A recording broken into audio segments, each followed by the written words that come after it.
Bonjour, Gemara de Megillah. On est au chapitre 1, on est à page 7a. On venait de citer dans notre vidéo précédente les statuts de certains livres des hagiographes.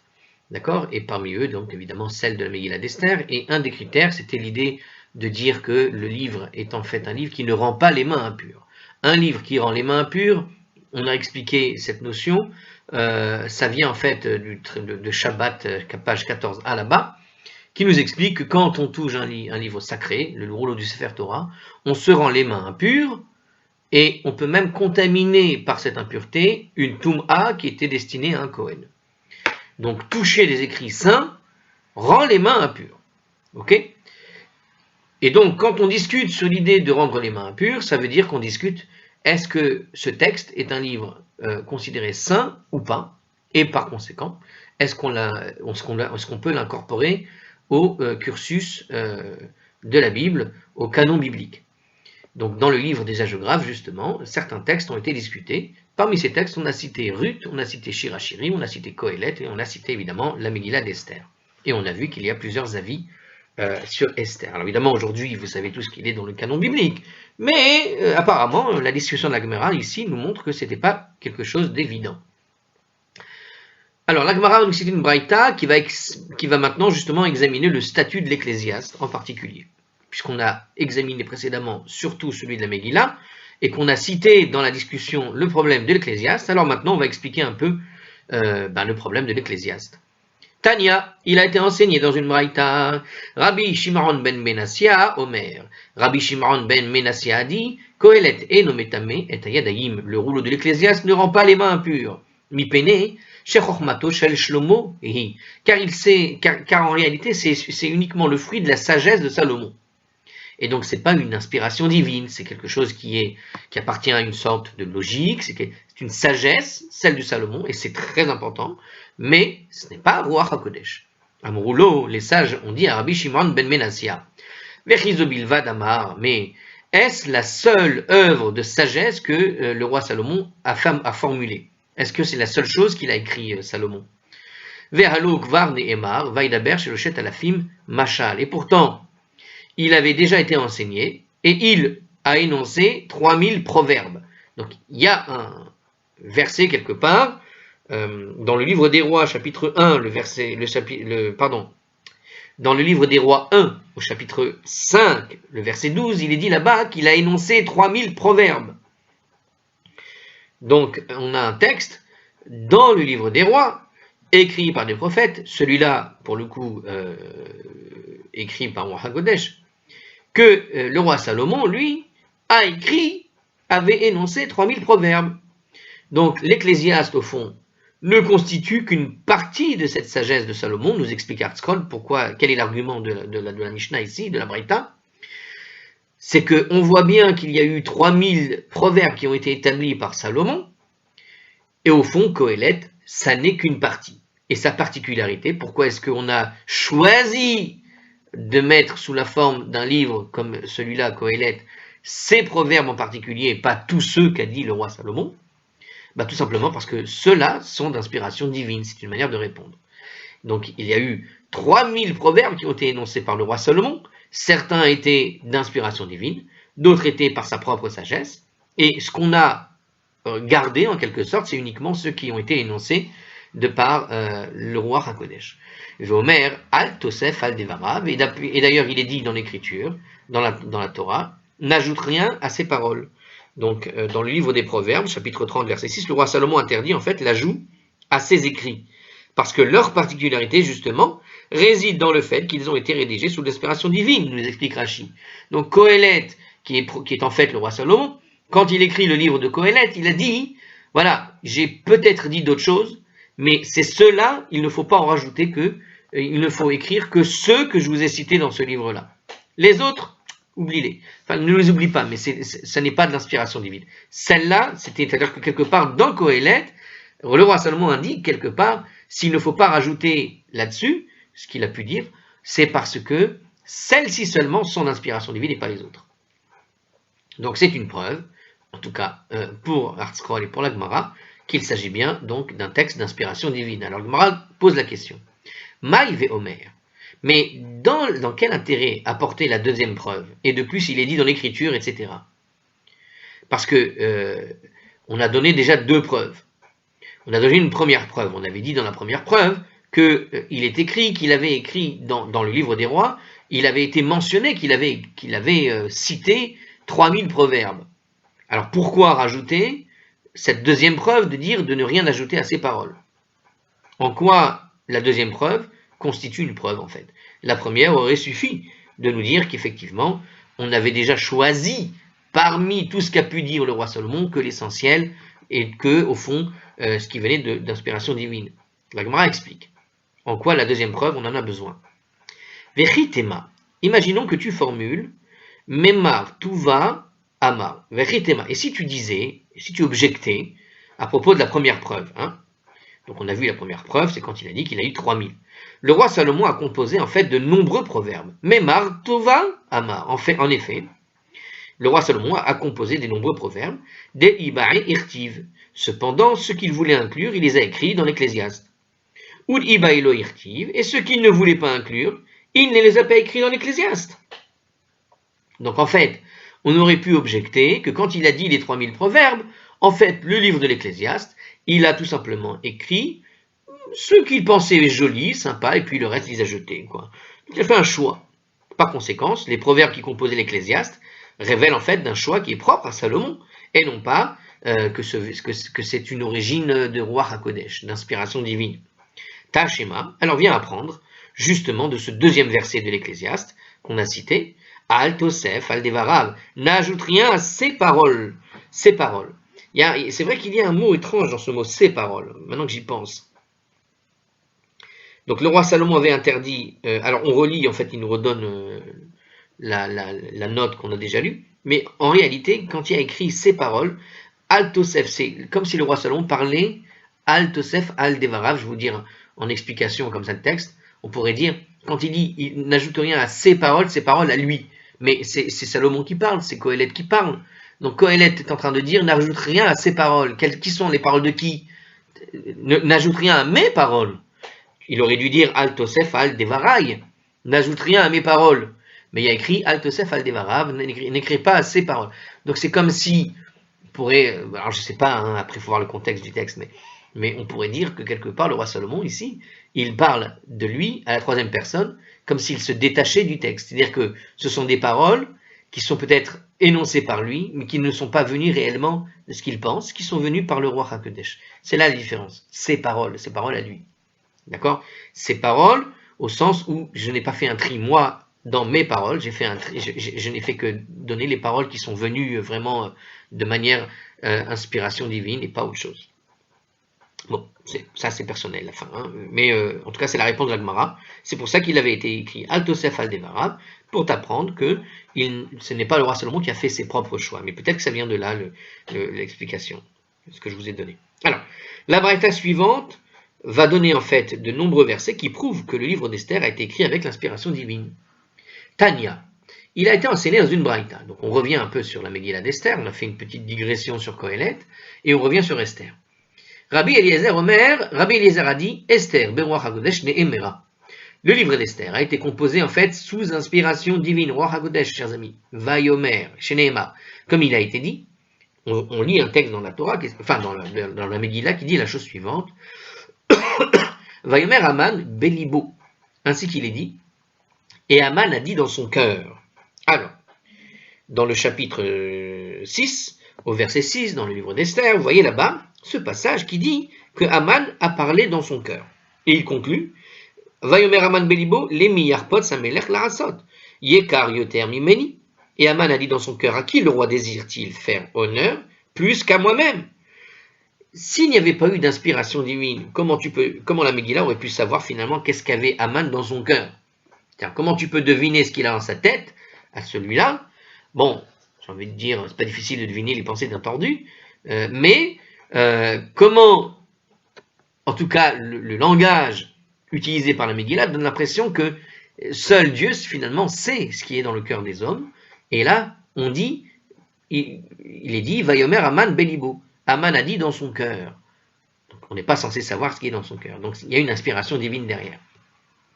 Rabbi Akiva Omer, Rabbi Akiva a dit, Esther, Beroua Kodesh Neemra. Le livre d'Esther a été composé sous inspiration divine, et il donne un autre exemple pour Rabbi Akiva, Shene Emar, comme il est dit, Vatei Esther ne set reine berene kolro ea. Ainsi qu'il est dit, donc, et Esther trouvait grâce aux yeux de tous ceux qui la voyaient.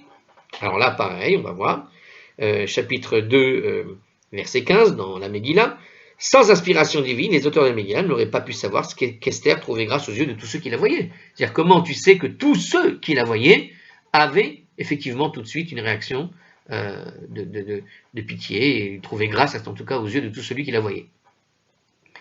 Donc, c'est une affirmation trop ensembliste qui donne cette idée que finalement Dieu connaît le cœur des gens et voilà, on a transcrit ici ce que le cœur des gens aussi. Donc c'est un petit peu la même idée.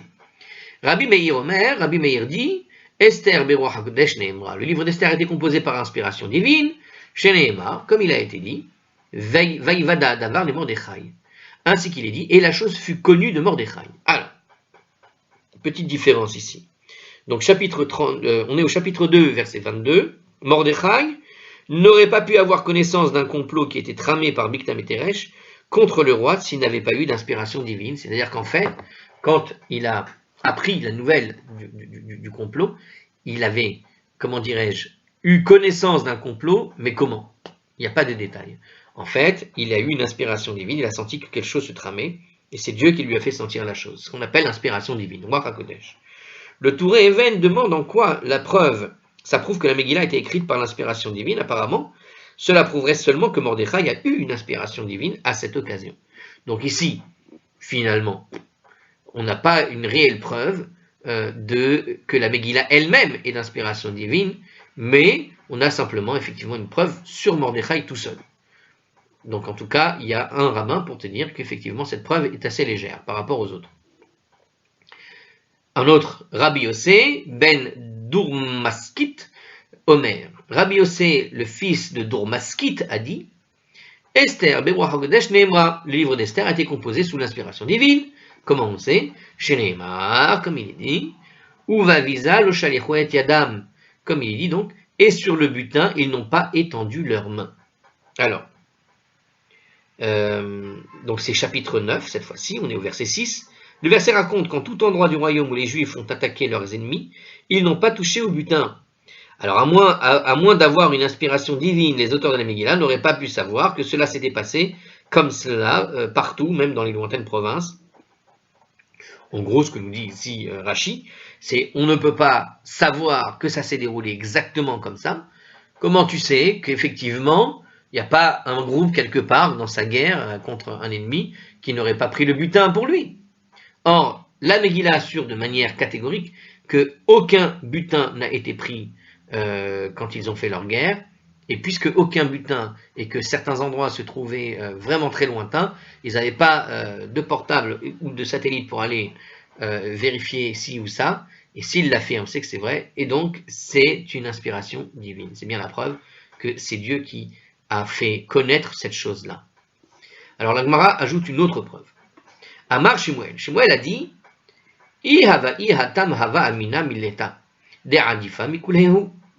si j'avais été là-bas, j'aurais dit qu'il y avait encore une meilleure preuve que toutes les autres. Si j'avais fait partie des Tanaïm, nous dit ici Shemuel, qui n'est pas un Tanaïm, lui il est un Amoraïm, hein, c'est quelqu'un de la Gemara.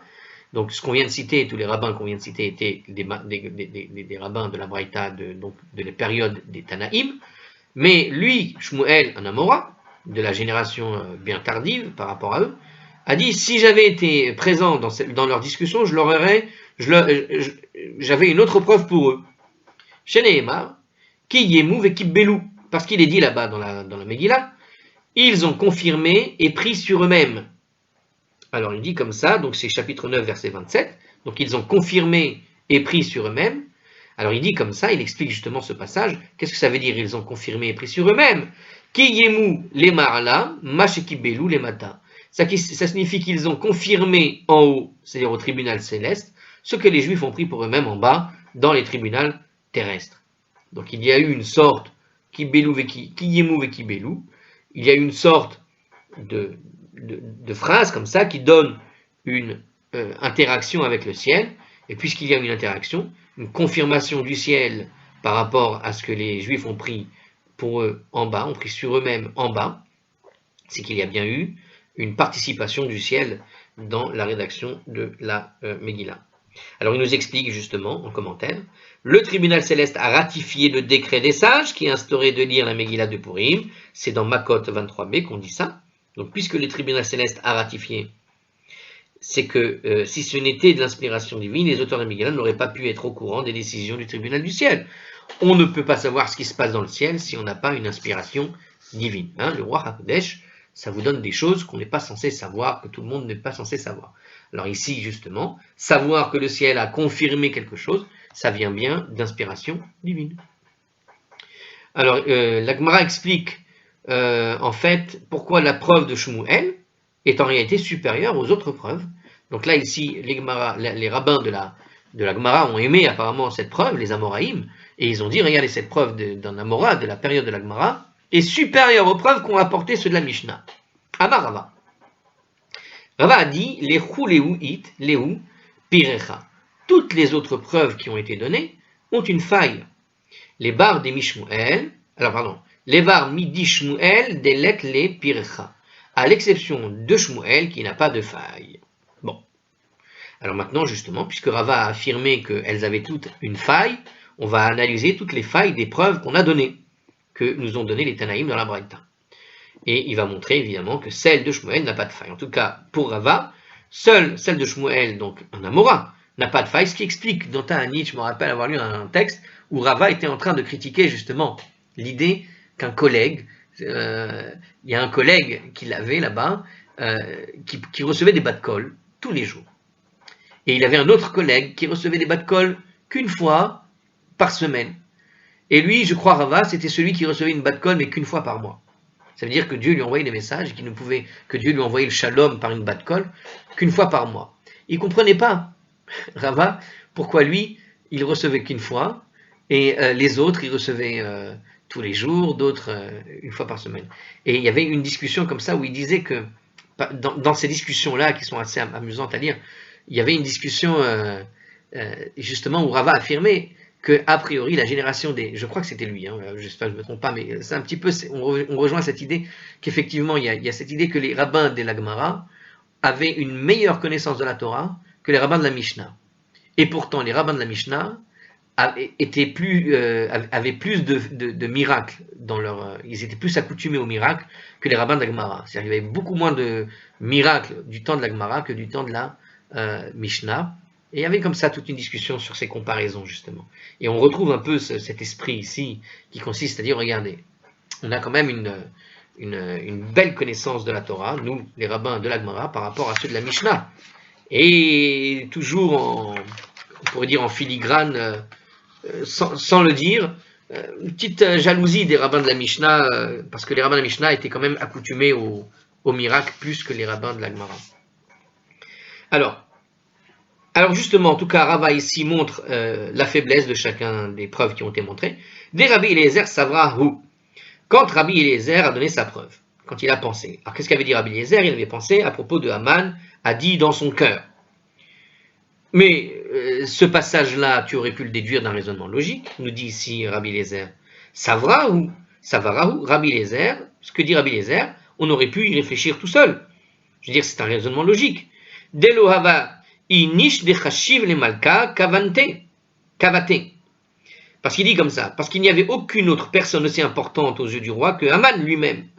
Donc, quand tu dis que Haman a pensé que c'était pour lui, c'est parce qu'au fond, Haman avait déjà atteint le top, il était au Premier ministre, il était tout le temps appelé en premier pour les choses. Puisqu'on sait tout ça, évidemment qu'il a pensé que c'était pour lui, donc on aurait pu penser de manière logique ce qu'il avait dans son cœur. Voilà ce que dit Rava. On pouvait déduire de manière logique, il n'y avait pas besoin d'une prophétie pour déduire qu'il pensait comme ça dans son cœur.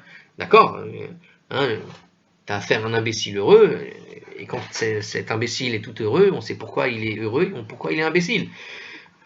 Vehakika mapishtuva ve'amar adarte denafshe ka'amar. Et là, l'exagération qu'il a exprimée indique que c'est pour lui-même qu'il parlait, tout simplement. C'est-à-dire qu'on a effectivement dans le passage sur Haman qui parle dans son cœur, c'est tout simplement on sait comment il réfléchit, et simplement parce qu'il est comme ça.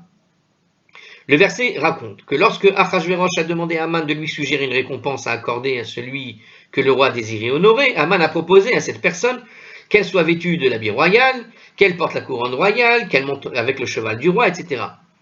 Ce caractère excessif dans sa réponse, on pourrait déduire facilement que c'est Aman qui a supposé que cet honneur lui était destiné. Il était le Premier ministre, on lui avait donné une loi, il avait fait promulguer une loi où tout le monde devait se prosterner devant lui, et puisque Achashverosh, il venait de lui donner de l'argent pour justement tuer tous les juifs, il lui avait donné de l'argent, et voilà qu'il l'appelle, comment pense Aman? Aman a pensé que c'était de lui qu'il s'agissait, tout simplement, par lui-même, et on peut réfléchir soi-même de cette manière-là, puisque on voit déjà tous les honneurs que le roi lui a accordés, alors quand il lui a donné la réponse, regarde, donne-lui ça, donne-lui ça, donne-lui ça, et il exagère, bah, ça veut dire que tu imagines bien que Aman a pensé pour lui, il n'a pas pensé pour un autre. On connaît le personnage, on l'a vu agir, on sait que c'est un pourri, il s'est donné, on sait comment, tout simplement, il réfléchit dans son cœur, parce que sa réponse est une preuve que c'était pour lui qu'il avait envie de faire la chose.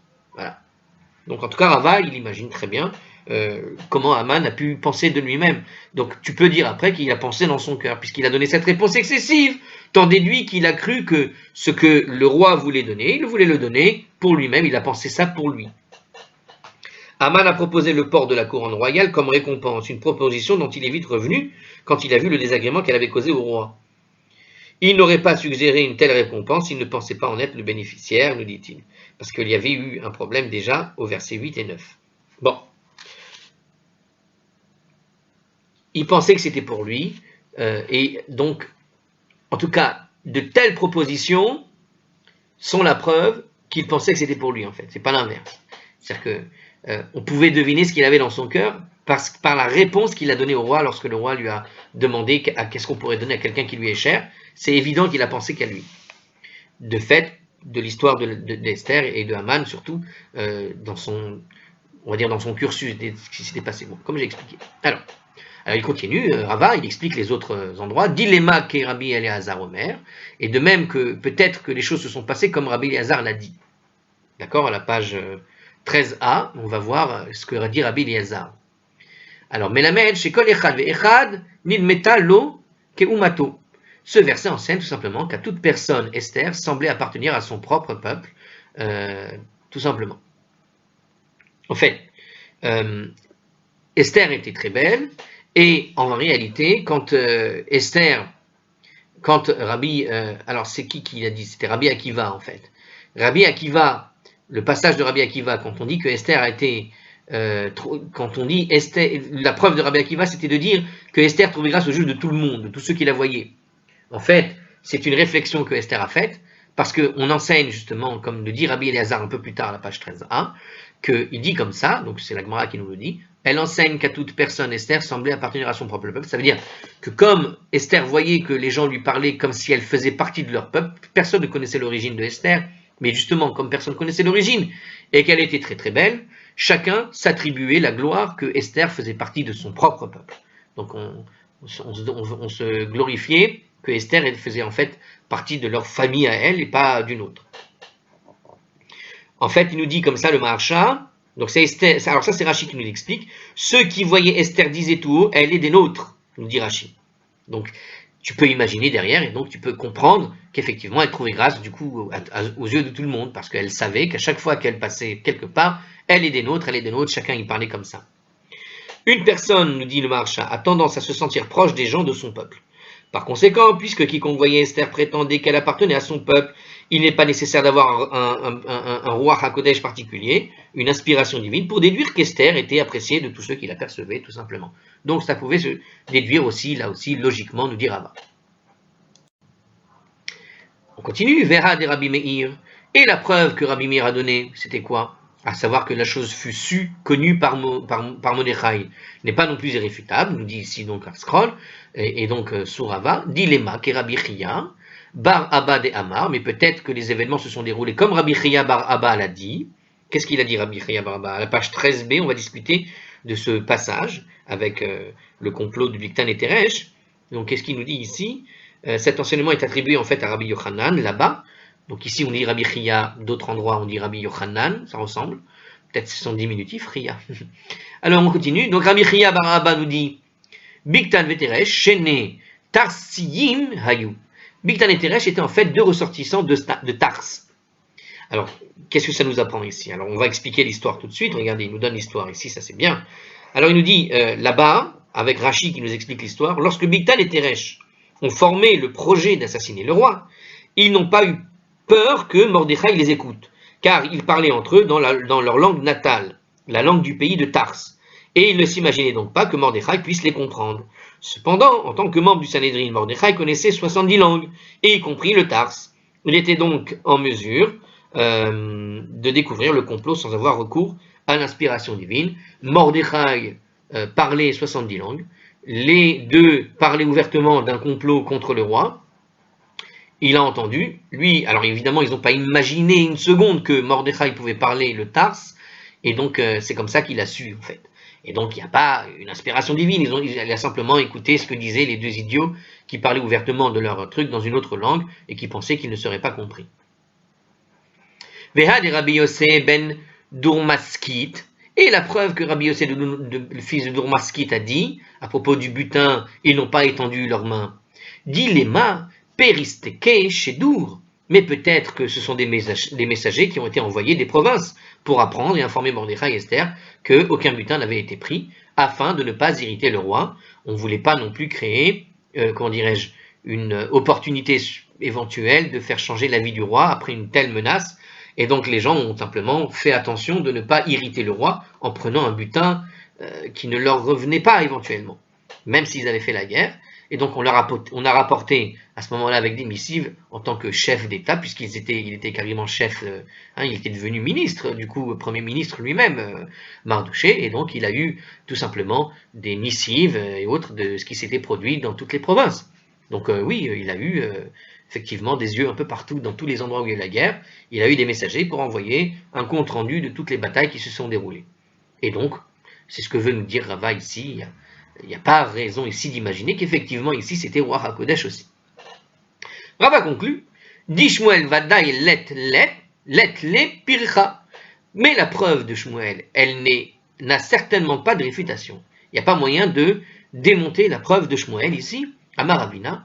Ravina a commenté, Haïnu de Amre Inche. Cela semble à ce que disent les gens. Tava Chada Pilpalta, Charifta Mimele, Tsane Kare. Alors ça j'aime bien parce que c'est vraiment une expression, écoutez bien, une expression, c'est une expression du Talmud. Alors je vais vous donner l'expression, écoutez bien. Un piment piquant est préférable à un panier plein de citrouilles. Voilà. Alors qu'est-ce que vient de nous dire Rava ici et qu'est-ce que nous dit Ravina à propos de la preuve de Shmuel? Ça ressemble à ce que disent les gens, un piment piquant est préférable à un panier plein de citrouilles. Alors, mais qu'est-ce que ça veut dire? C'est amusant, non? On dirait les fameux proverbes africains qui sont parfois un peu comme ça sibyllins, il faut vraiment être né dedans pour les comprendre. Alors, qu'est-ce que ça veut dire? Un piment piquant est préférable à un panier plein de citrouilles. Je ne sais pas.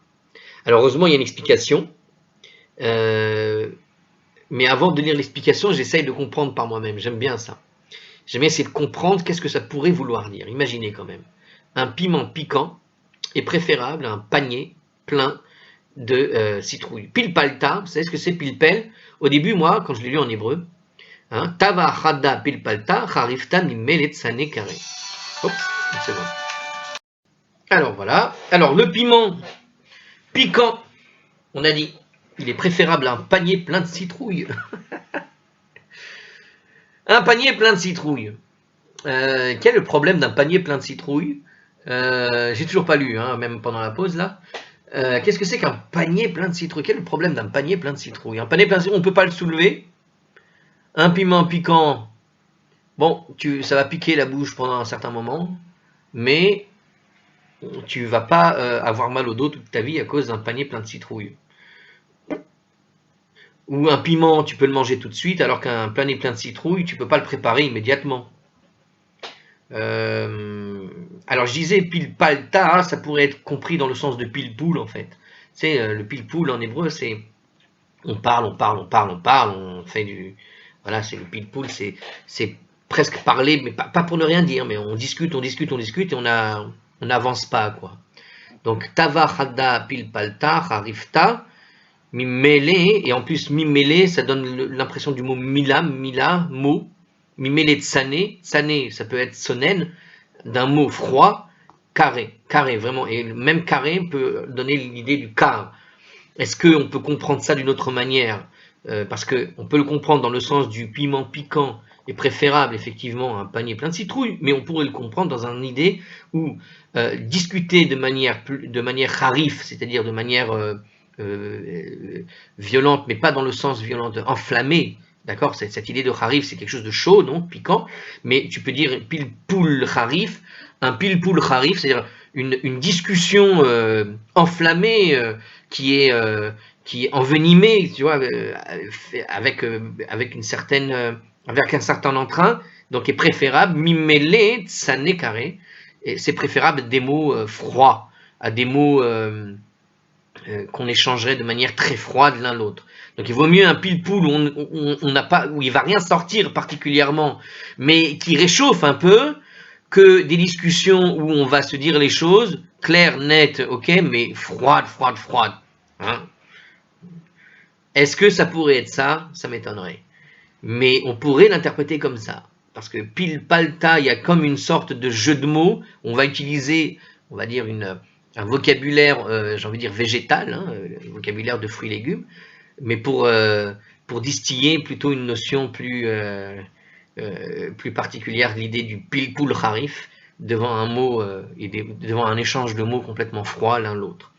Alors à ce moment-là, pourquoi est-ce que ce serait ça? La preuve de Shmuel n'a certainement pas. Ravina a commenté en disant, ça ressemble à ce que disent les gens. Ouais, c'est-à-dire, c'est un pile-poule qui est envenimé plutôt qu'un échange de mots froid. Vaut mieux discuter. Bon, je ne sais pas. Mais il y a moyen de chercher dans cette idée-là. Alors, on va voir comment il explique, lui. Alors regardez comment il explique ArtScroll cette chose-là, mais ça ne dit pas ce qu'il veut dire en fait. Alors il nous dit un poivron est petit et malgré sa taille, son goût est plus fort que tous les autres condiments. Oh, ben voilà, tout simplement. Alors effectivement, bon, un pigment est piquant et préférable à un panier plein de citrouilles. Ça veut dire que les discussions des autres étaient froides en quelque sorte. C'est-à-dire que c'était assez, on va dire, bon, c'est fade, alors que le piment est piquant. Donc un petit piment. Donc, juste deux mots, comme il l'a dit effectivement Shmuel, c'est quelque chose qui va piquer, qui va amener la chose, est préférable donc au panier plein de citrouilles. Donc dans cette interprétation, c'est mieux que donc un Amora qui va être plus incisif que tous les Tanaïm qui ont des avis différents du sien. D'ailleurs, on voit les avis différents, il y a la notion de pile-poule, hein, véritablement. Mais là, pour le coup, c'est pas le cas. Parce que dans mon interprétation, du coup, c'est l'inverse. Donc on ne sait pas trop ce que voudrait Ravina. En tout cas, dans cette expression-là sur le piment piquant tel qu'il est interprété ici, d'une certaine façon, il donne plutôt raison à Shmuel et à Rava de dire que Shmuel a raison. Mais dans mon interprétation, le pile-poule et harif, c'est-à-dire le fait qu'on a 4 rabbanim qui essayent de discuter de comment ça vient, c'est plus intéressant qu'un seul mot froid qui te dit voilà c'est ça et c'est tout. On pourrait l'interpréter des deux sens, de mon point de vue, hein, parce qu'il y a comme une allusion dans cette phrase de Ravina, dans cette expression-là, pour moi, hein, après c'est très personnel, hein, à l'idée de pile-poule et de Milad Sanekar. Tu vois ce que je veux dire? On peut l'interpréter de deux manières. Enfin, je l'interprète de la mauvaise manière, mais l'interprétation proposée ici, c'est vraiment de dire qu'effectivement Ravina confirme en quelque sorte ce que disait Shmuel, puisque dans cette interprétation très piquante en fait, j'allais dire, comment on appelle ça, ratatouillaise, effectivement, bon, ça donne cette idée-là. En tout cas, c'est comme ça qu'explique le Harour. Donc, on voit qu'il y a un qui explique, donc ça voudrait dire qu'il y a d'autres qui peuvent expliquer là, et je soupçonne quelqu'un qui aurait pu expliquer comme je le dis. Bon, malheureusement, il s'arrête comme ça ici. Alors, donc on ne sait pas plus, hein, c'est ce que pense au fond Ravina, parce qu'il nous laisse vraiment avec une expression assez sibylline. Hein.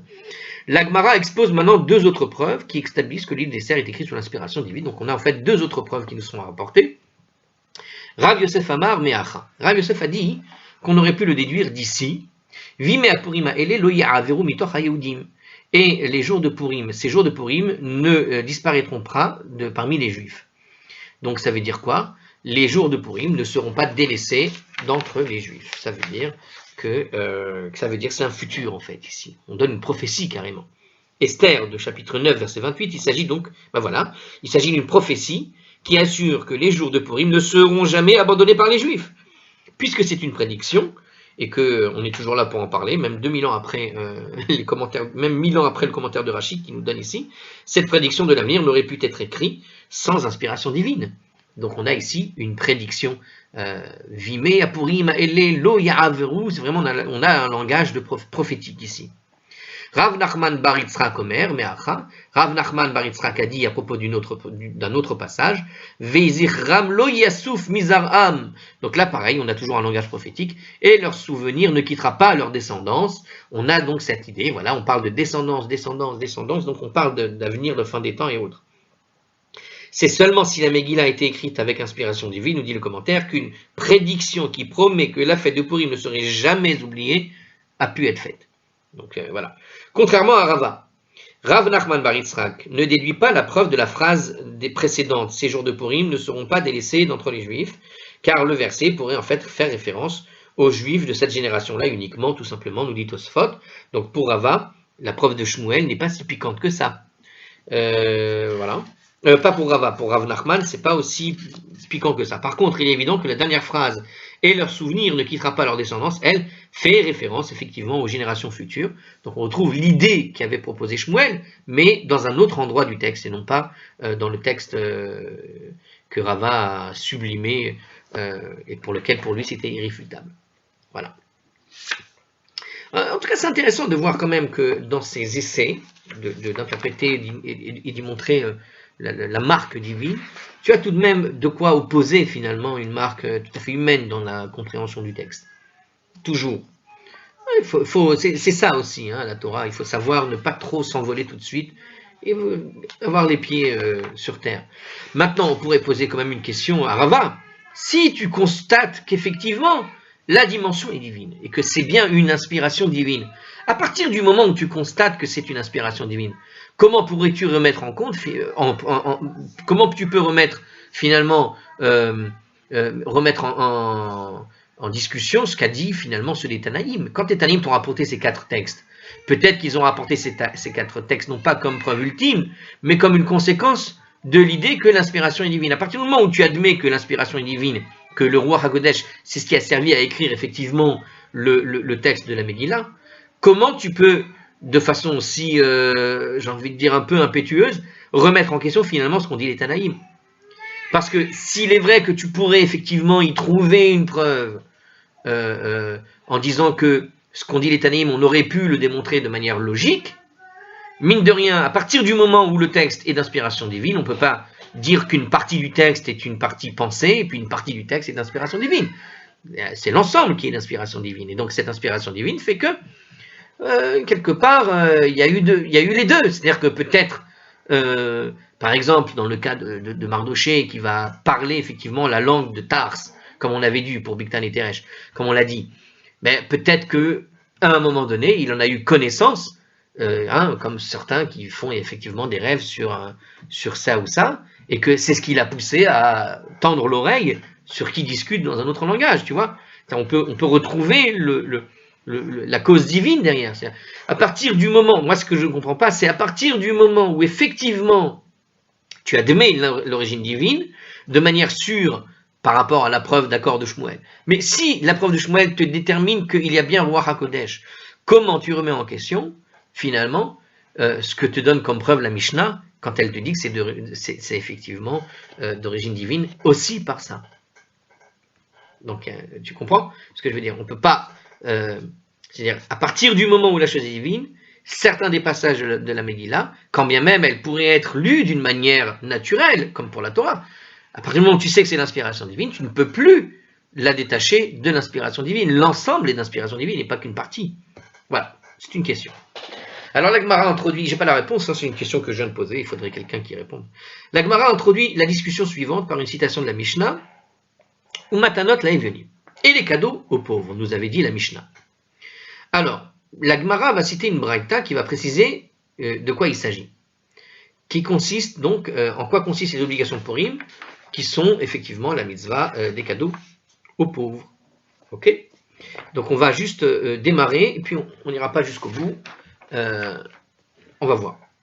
Alors, la Gemara va citer donc cette braïta, on y va. Rav Yosef, Tani Rav Yosef, pardon. Rav Yosef a enseigné cette braïta. Mishloach manot ish lere'eu. Il est écrit dans la Megillah, et on envoie les présents d'un homme à son prochain. Ish lere'eu. Alors, ish lere'eu, c'est le chapitre c'est le verset 22, là-bas, du chapitre dont on parlait, chapitre 9, toujours. On peut lire dans la seconde partie du verset, Larasot, Otam, Yem, Mishte, Vesimcha, ou Mishloach manot, ish lere'eu, matanot, lavenim. Afin d'en faire des jours de Purim, des jours de festin et de réjouissance et d'envoi de cadeaux d'un homme à son prochain et de cadeaux aux pauvres. Alors il nous dit comme ça, Shete manot le ish echad. Ce sont 2 cadeaux pour un homme. 2 cadeaux pour un homme. Il faut 2 parts pour un homme. D'accord? Par exemple, 2 sortes de friandises, nous dit Rashi. Ok, et puis d'autres commentateurs qui expliquent le concept de Mishloach Manot. Hein. On peut avoir 2 cadeaux, 2 sortes d'aliments, comme 2 friandises, 2 gâteaux, 2 bouteilles de vin, j'en sais rien, enfin ce genre de choses-là. 2 présents pour un homme. Alors Manot, un présent, est un pluriel, les re'eu, à son prochain. Alors on explique pourquoi 2 pour 1, parce que Mishloach Manot, ish les re'eu, il y a écrit là-bas, Manot, c'est au pluriel, donc il faut au moins 2 pour avoir un pluriel. Les re'eu, son prochain. Donc son prochain, c'est, 1. Tu n'as pas envoyé 2 cadeaux à 2 personnes, tu as envoyé un cadeau qui contient au moins 2 manot, 2 parts, pour un prochain, le re'eu. Donc c'est comme ça qu'il explique. On a 2 présents pour un homme. Et le commentaire donc nous explique le raisonnement. Par conséquent, pour accomplir la mitzvah, il faut donc 2 présents pour au moins un ami, nous dit Rashi. Il faut offrir 2 présents à une seule personne, représente la mitzvah de base, quiconque en offre davantage est digne d'éloge, nous dit Rambam. Donc on peut évidemment offrir plus. Cette mitzvah ne peut pas être accomplie avec des présents. Elle ne peut, être accomplie qu'avec les présents constitués d'aliments, de boissons qu'on pourra consommer tout de suite. Donc c'est ça le concept. Je donne quelque chose que tu pourrais manger immédiatement. Et bon appétit. Ou matanot la evenim, nous dit ensuite la Megillah. La Megillah ensuite poursuit avec les cadeaux aux pauvres, comme on a lu le verset. Shete manot lishne bene adam. Comme il y a écrit matanot la evenim, matanot c'est au pluriel, evionim 2 personnes, 2 pauvres, evionim c'est au pluriel, donc on a matanot la evenim, il faut donc donner quoi? 2 cadeaux pour 2 personnes au minimum. Un cadeau pour chacune des 2 personnes, nous dit ici Artscroll. Pourtant, le texte de la Gemara dit 2 cadeaux pour 2 personnes. Mais il traduit ça comme voulant dire 1 pour chacun des 2. Alors, il nous explique justement, donc dans Artscroll, comme on l'a fait tout à l'heure, le mot matanot veut dire les cadeaux au pluriel, evionim, les pauvres au pluriel. Par conséquent, pour s'acquitter de la mitzvah, il faut donc offrir 2 cadeaux à 2 personnes, nous dit Rashi. Alors, cette formulation est compliquée, je vous le dis, parce que voilà, on a une manière de le lire, soit c'est 2 par personne, d'accord, soit c'est 2 pour 2 personnes, donc 1 par personne au minimum. Pour cette mitzvah, on peut donc offrir soit de la nourriture, soit de l'argent, nous dit ici le Rambam d'ailleurs. Le Rambam écrit dans le Mishneh Torah, il vaut mieux donner plus de cadeaux aux pauvres que de dépenser plus pour son repas de Purim ou pour envoyer des présents à ses amis, parce qu'il n'y a pas une plus grande et plus noble joie que de réjouir le cœur d'un pauvre, des orphelins, des veuves et des convertis. Celui qui réjouit le cœur de ces malheureux est comparable à la présence divine. Ainsi qu'il est dit dans Isaïe, chapitre 57, verset 15, Les achayot ruach shefalim ou l'achayot lev nid kadim. Dieu œuvre afin de faire revivre l'esprit des humbles et afin de faire revivre le cœur des opprimés, nous dit ici le texte. Donc on a cette idée-là, voilà, on a présenté cette braïta et on a présenté le texte. La règle est assez claire. La Gemara relate maintenant un événement qui est en rapport de cela. Et on va rapporter juste la première événement, il y en a plusieurs. Alors Rabbi Yehuda, Nesi'a Shaddar les Rabbi Oshaya. À Purim, Rabbi Yehuda Nessia a envoyé à Rabbi Oshaya Atma de Egla Tilta, la cuisse d'un veau, troisième né de sa mère. Alors, le troisième né d'un veau, quoi. Un veau troisième né. Il a envoyé la cuisse d'un veau. Hein. La cuisse d'un veau, c'est pas la cuisse d'un poulet. Hein. C'est gros. Vegarba de Chamré et une bouteille de vin. Shalachle, Rabbi Oshaya, alors lui a envoyé ce message en retour. Kayam tabanu rabenu. Notre maître, en nous offrant ces présents, tu as accompli la mitzvah, ou mishloach manot ish lereu, ou matanot laevenim. À la fois d'envoyer le cadeau l'un à l'autre, mais à la fois le cadeau aux pauvres. Parce que, comme je viens de vous le dire, c'est pas une cuisse de poulet. Tu as vraiment envoyé pour toute la famille, hein, et plus encore. Car ces deux présents ont été envoyés, une cuisse de veau et une bouteille de vin. Alors, il nous dit comme ça. Rashi explique comment il explique ça, c'est par rapport à deux cadeaux. Parce que comme il a envoyé deux présents, c'est que la cuisse de veau, c'est pour Matanot, pour Mishloach Manot, par exemple, et le vin pour Matanot, la Evionim, par exemple. Donc il a fait comme s'il avait fait pour les pauvres aussi, c'est Rashi. La nouveauté dans la réponse de Rav Oshaya est que l'on peut s'acquitter de cette mitzvah même avec des boissons, et pas simplement avec les aliments solides. Donc en fait, ce que nous a dit ici cette anecdote, c'est qu'au fond, dans la Braïta, on n'avait pas précisé le genre d'aliment, et là on a déjà un éclairage sur le genre d'aliment qu'on peut envoyer, et on apprend ici du coup que comme il affirme qu'il y a eu deux cadeaux faits, et non pas un seul, c'est que d'une certaine manière, on a bien deux aliments différents, et que ces deux-là sont valables en tant que cadeaux pour qui sont nécessaires à envoyer pendant Purim. Donc à la fois boisson ou viande par exemple. Alors il nous précise en commentaire que il y a des mots qui ont été enlevés. Il nous dit les mots sont supprimés par le gras et le bar. Le gras souligne que manifestement ces mots étaient absents du texte de Rashi. Alors pourquoi? Parce qu'on voit que Rashi, lui, il dit qu'il y a eu deux présents qui ont été envoyés. D'accord? Or, on a vu qu'il y avait dans le texte ou Mishloach Manot Ish Lere ou Matanot Levionim. Donc on a deux versions, hein, mais ils n'ont pas envoyé, ils ne disent pas de quelle version. Bon. Rabbeinu Hanana et le Ritva ont une lecture différente de la Gemara, qui correspond en fait à la version des faits telles qu'elles se sont rapportées dans les Yerushalmi à Megillah 1.4 là-bas. Ils nous disent, voilà comment ça s'est passé cette histoire. Il y a une autre version, je vous donne la version en entière du coup. Alors Rabbi Yudan Nessia a envoyé à Rabbi Oshaya une cuisse et une bouteille de vin. En guise de réponse, Rabbi Oshaya lui a transmis le message suivant. En nous adressant ces cadeaux, tu as accompli la mitzvah d'offrir les cadeaux aux pauvres, mais tu ne t'es pas acquitté de la mitzvah d'envoyer le présent à l'un à l'autre, car ces cadeaux ne sont pas assez importants pour une personne de mon rang.